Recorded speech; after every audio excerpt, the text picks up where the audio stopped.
Ringing Bell is a 1970s animated film about a lamb and a wolf and the conflicts that happen between these two animals because of their positions within nature.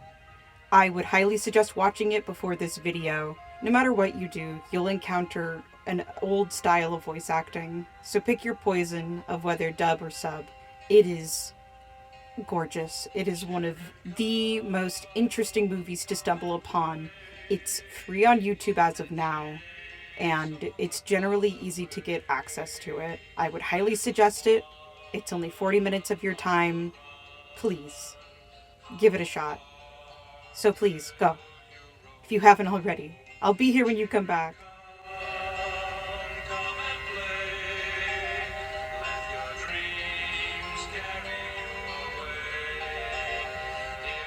A cautionary tale explored beautifully with light and color.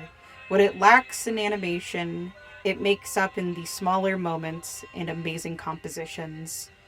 Whenever it has a moment that it can't quite live up to what it's trying to be, it'll do tenfold a second later.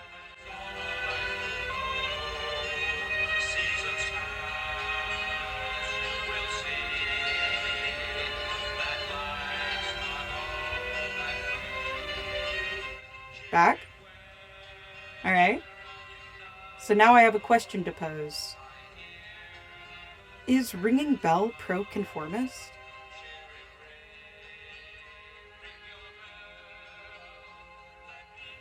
A strong-headed child who never listens, a mother who warns of futures, and trapped within a beautiful valley in a harsh mountainscape.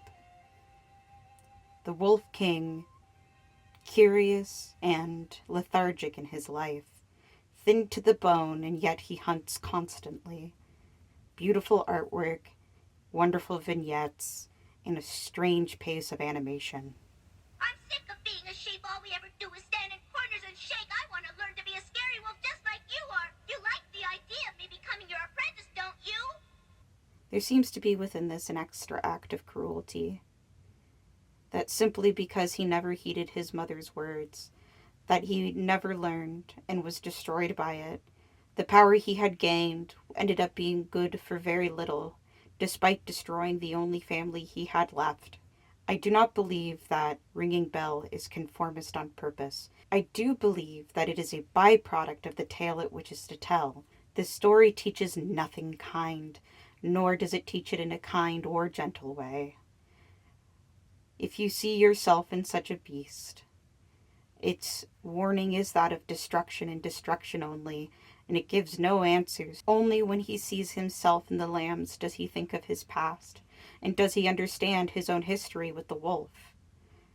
Does he remember his true intentions? Or is it simply an act of violence that kills the wolf, leaving him alone in the world? Never his intentions to kill his now father. What does the violence that he has brought to others bring him? Is he not what he feared as a child? Why must the weak die?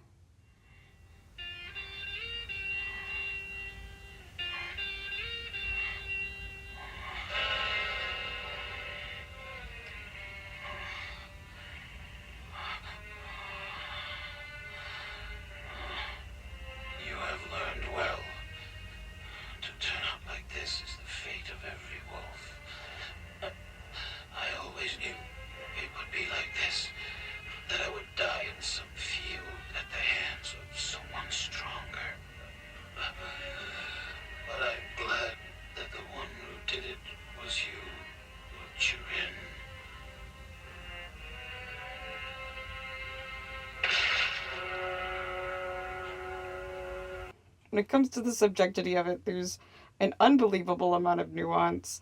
The story is not here to answer questions. It is merely here to tell a tale, and a sad one at that. Howl in the mountains, have your heart torn out, die horribly, such is life sometimes. Your lot in life isn't chosen, it is forced upon you. Everything you try to do to escape the divine plan merely changes you in ways from the common man that is unreconcilable. You'll be unrecognizable. You have to live with your choices, whether or not society will still accept you. It is pro conformist in the sense that it simply states the fact that if you do not conform, you will not stand within common society. You must find your own place and make it. Whether or not it is good is up to you and your choices of whether or not you choose violence in every regard or community. We live in a conformist society. There is merely conformity within the world that Chirin exists in. He has wandered through it blindly and ended up at the end of a dead end road, the wolf creating what once created him again. This is a story of an endless cycle that he is now trapped within, ended by his disappearance, maybe to be filled again by another more violent than the last. Chirin tried to tell the frightened sheep that he had once lived with them in the meadow, but nobody believed him. The creature they saw before them was not one of their kind. Chirin was neither wolf nor sheep. He was an animal which caused only fear and terror. If not pro conformity, is it then pro weakness? Is it then not trying to teach one to not stray from such things? Chirin is told not to stray from the mountain. He is told that violence is endless and that he is weak and small, and to be different is to be changed. Is his change not for the worst? I think this is a result of a cautionary tale. I don't believe that it was the only and strong intent for this to be his destruction. For this to be the thing that pulls him from end to end was not meant to be the fact that he is different, but the fact that he is violent. The fact that he has inflicted cruelty and has forgotten himself and his mother. Who are you? Are you a wolf, huh? But wait.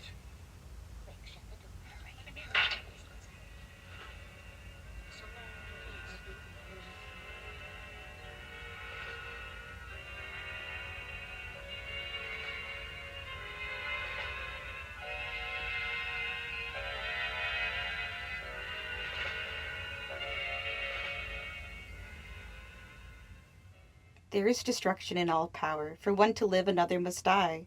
This is simply a story of nature and the violence within it. It is expressed beautifully, handled with nuance, and is not meant to be a one-for-one human experience. It is a story of the violence that exists within the world and how one can be consumed by it. Merely cautionary, I would say. Why did it happen? Why?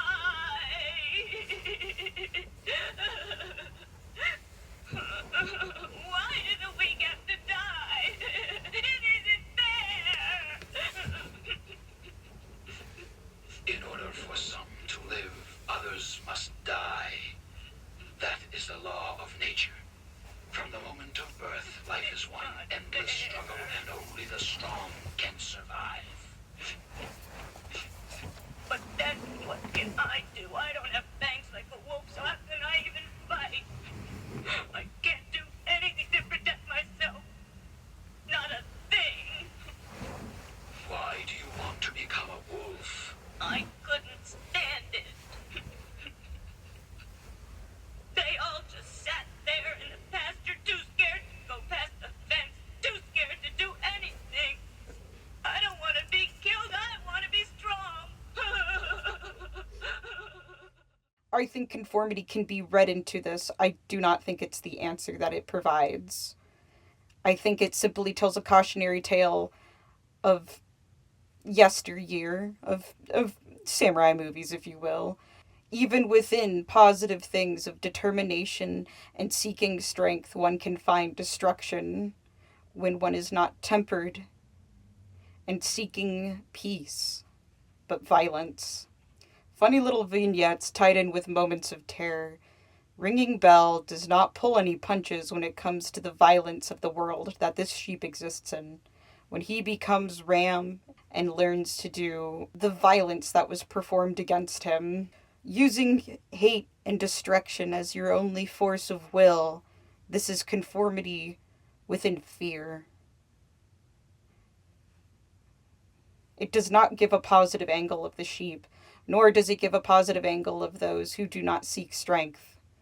But it does not give answers to those who are weak.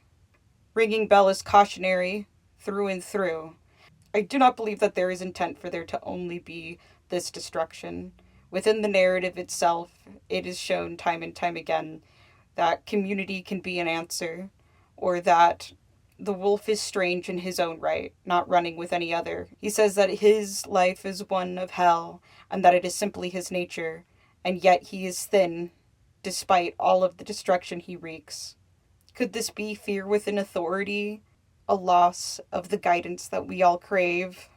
Or is it simply punishment of the foolish Turin who never learned a single thing?